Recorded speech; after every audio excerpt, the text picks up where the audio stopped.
Thanks for joining us here on WCNC Charlotte to Go. It's not often that we focus this broadcast on local news in another area, but this morning we felt like the news warranted because this morning we are staying on top of just a dangerous wildfire, actually 2 or 3 of them that are currently burning near Los Angeles. That's right. Let's take a live look now where you can see the orange glow of that dangerous wildfire. If we can get some of that video for you, because we have been looking at these images throughout the morning on WCNC Charlotte, and it has just been devastating to see a little bit of a pause there in the camera, and that could be for a number of reasons. Right now, these reporters are out reporting live in really treacherous conditions. This is actually some pre-recorded video shot not long ago showing the conditions that are out there right now, and you can just see the devastation.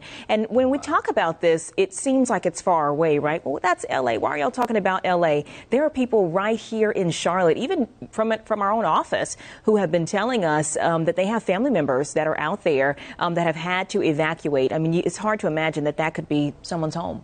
Well, also, you got to talk about, so often we talk about these wildfires, especially out west in rural areas. This is not. This is in densely populated areas of LA. You can see a reporter here from KNBC, one of our colleagues out west, filing a report there. We're talking about the Palisades. It's a prominent neighborhood there with about 25,000 people there. Just outside of LA, we're also talking about Malibu. You've heard that name before, one of the most upscale communities really in the entire country. Entire sections of the Pacific Coast Highway burned down. All of this happening in the last 24 hours or so. And the thing is, firefighters there on the ground saying this morning, right now, this is expected to be the worst of it. They're expecting some of the winds that Larry and Chris can get into in just a second. They're expecting those to die down throughout the day. But this morning is the worst part. And what you're looking at right now, these are actually live pictures of the things on the ground. These people are risking their lives just being there, just covering this. The LA Fire Department evidently issued a recall to all of its firefighters, on duty, off duty, anybody who can possibly come help out, because we need it right now. And as we've been dipping in and out and listening to some of those reporters who are out there in the field, we actually heard from this young lady. She was speaking with a homeowner who said he is going to stay in his home, hoping that he will just be able to ride through what he considers the peak of this and be able to protect his home and his property. Certainly not recommended. So I want to put this in perspective. And you're going to see it in a few of these shots. I want you to focus in on the trees. So take this next live look. Now I want to go back to that camera that you were just about to show. Look at the trees in the background. This essentially is a tropical storm with fire. So put that into perspective. So a tropical storm, you're talking about wind damage, things blowing around. What fuels a fire? Oxygen. What does wind do? So that's why this is supercharged in such a dangerous situation, that wind is going to be far greater fueling the fire than any water that can do that. And that's why this is such a bad situation until the winds really start to die down. It's tropical storm force winds, hurricane force winds, but with that caveat, it is dry. We always talk about dew point temperatures. The higher the dew point, the more humidity, the more moisture. The dew points there are single digits to about 18, 19 degrees. So it's bone dry with those winds up to 100 miles an hour. This is devastation. Let me show you this graphic right here. You don't see this very often. This is from out there. This is from the National Weather Service. Life-threatening and destructive windstorm, and it covers those popular areas we always hear about. You hear about Hollywood. You hear about Beverly Hills. You hear about Simi Valley, all those, and you can see circled. That covers almost all of Southern California. I have a close friend of mine that I've been trying to get in touch with. The last time that someone spoke to him, he was helping some people evacuate. And I've been trying to call him. I'm sure that he's okay. Hopefully he's okay. A lot of prayers for the people out there. But Chris, the winds are just phenomenal. The Santa Ana winds. I was going to say, talk about anybody who knows anything about this area of California, they know about the Santa Ana winds. People talk about it all the time. Explain how those work. It's more complex than you think, but we're going to simplify it. So we're always going to try to raise your weather IQ. So it starts with the jet stream. So you have a big old high pressure system further off towards the west. What does a high pressure do? It circulates in a clockwise manner. And I'm not sure if I can go to the wall when I'm going to point it out, but you can see where the winds are coming from the north. So this is guiding the general flow. But then what can happen here oftentimes is you're going to see other high pressure systems at a lower level start to filter in. So that's still going to filter the winds coming out of the northeast, and then that is really the master setup. So here's what happens with the Santa Ana winds. You're first going to have a high pressure system that's going to flow air over the mountains, over the Sierras. This air is going to push down the mountains, and when air is pushed down, it compresses as it moves down into a higher pressure. This is going to warm the air. Then it gets even drier. As Larry was mentioning how dry this air is, well, it's the desert air that continues to drag those dew points down. So not only do you have a strong wind, you have a strong dry wind, and they also haven't had a lot of rain recently after they had that atmospheric river, but then one more step happens. All this dry air that's in the deserts gets squeezed through the canyons, creating even stronger winds, and then these create very dry conditions. Anytime you're going to have wind gusts over 35 miles per hour with a relative humidity this dry, you're going to have red flag warnings, and then once a fire starts, it's really tough to put it out. So this is a product called our low-level jet. So what a low-level jet is just like the jet stream above us, but it happens much, much lower in the atmosphere, usually around 1,000 feet to up to about a mile. What you just saw right there was the activity coming from the Santa Ana wind. So I'm going to back this up. Check this out. You're still seeing a weak to a moderate polar jet, and the reason why this is substantial is the polar jet is usually driven by other atmospheric flows. This is just the pure power from a lower-level situation that you have the blues and the greens. So as you can see, you're still going to have those really strong winds blowing throughout the day. It's really not until a little bit later on tonight, heading into tomorrow, that setup that I just mentioned is going to be dying out. So this is just a textbook example about when the Santa Ana winds can be at their strongest. Plus, if you factor in the drought, they're currently now starting to creep into a severe drought status from the lack of rain. That's why this is one of the worst situations, the worst fires that is going to be in U.S. history. And the Santa Ana winds are blowing from east to west. If this was a storm coming off the Pacific Ocean, it would be better because you have more moisture. Yeah. So it makes it even worse, the situation. And high pressure is sinking air. So everything coming together to make this a disaster, probably an historical event, because at the moment there's no control of any of these fires. It may be hours and hours, could be days. And unfortunately, I think we're going to see so much devastation that by the time the sun comes out, it'll be like something from hell. And if you're just joining us here on this live stream, we have been talking about those massive wildfires out in LA. And the reason why the camera is so shaky is because this is happening live. We have journalists who are out there in that area who are, you see one right there. She has been out there working under these treacherous conditions. Imagine being surrounded by fires, homes on fire, cars left abandoned just because of the conditions, and people just could not get out. They had to just get out and start to move on foot. As of this morning, there are 3 different wildfires burning, all there near LA, near Pacific Palisades, near Pasadena, near Malibu as well. At this point, firefighters say the fires are 0% contained. You often hear us talk about how much a fire is contained. That means how much they have it under control.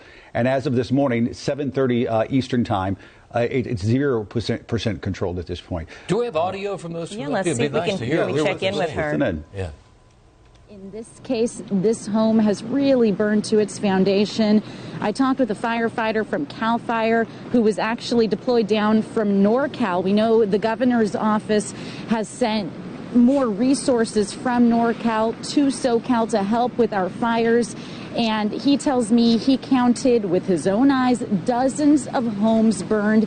Here's another example of that right now. So tough to look at. Those flames are just relentless, and they're tossing up a lot of embers as well.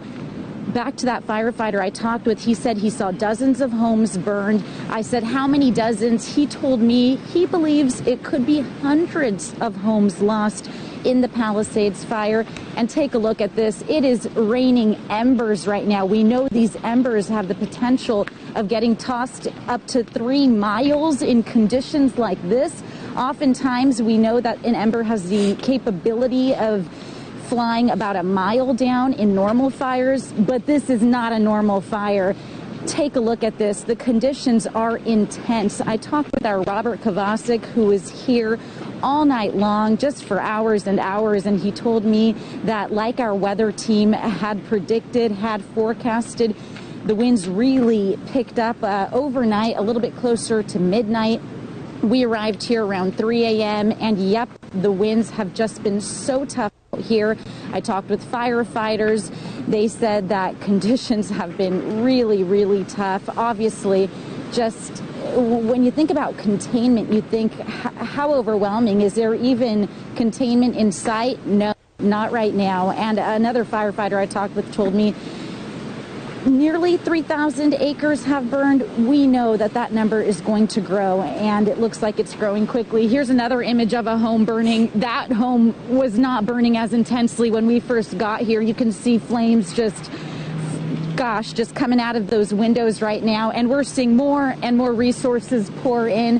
Of course, we're going to stay on the ground and keep you guys posted throughout the morning, throughout the day, with new developments. Reporting here in Pacific Palisades, I'm Lauren Coronado for Today in LA.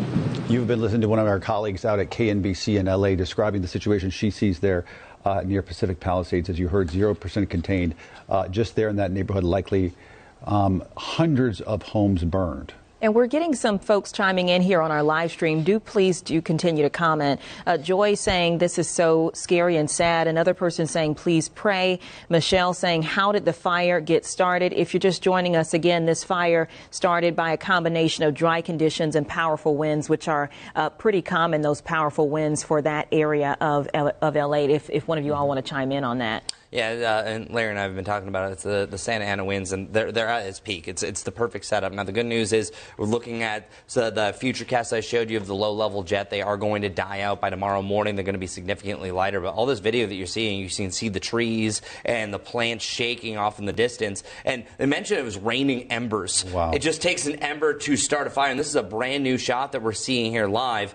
These buildings are just one by one going up in flames. And it's out of control. And you may have heard earlier that they can't send up the helicopters which drop the water because of the high winds. Mm-hmm. So they really can't fight this fire the proper way to do this. So these basically are burning uncontrollably.